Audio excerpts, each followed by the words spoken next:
Flight attendants across the country are participating in a national day of action to demand what they say is a no-brainer, that when they're at work, they should be getting paid. Unpaid work won't fly. Flight attendants start getting paid when that plane pushes off from the airport and is ready to fly into the sky.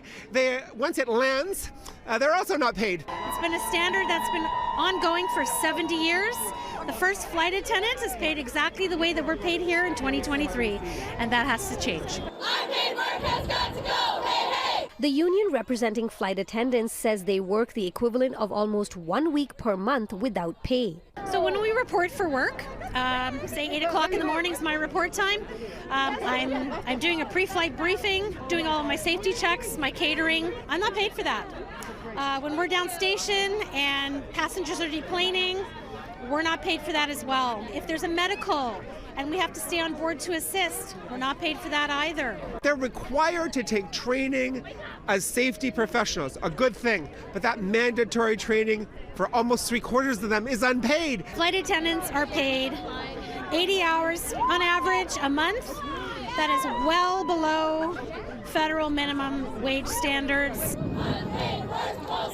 CUPE has launched an awareness campaign called Unpaid Work Won't Fly to call for an industry-wide change to pay flight attendants for all the hours they work rather than only when they're in the air. We need our airline execs to sit down with us and review our collective agreements and recognize that the language has to be in the collective agreement in order for us to be paid appropriately.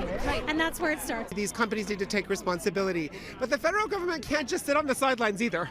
They have a role to play here. What our members are hopeful for is that once our friends and neighbors, others in the community, other folks understand this is happening, people will just organically understand this is unfair, and the pressure will mount on the companies to do the right thing. The crowd that you see here today, they're telling you as Canadians, please respect us. We're here not just for your comfort, we're here for your safety, and we need to be paid for that. The union representing flight attendants is also asking Canadians for their support and has launched a letter-writing campaign to boost the cause.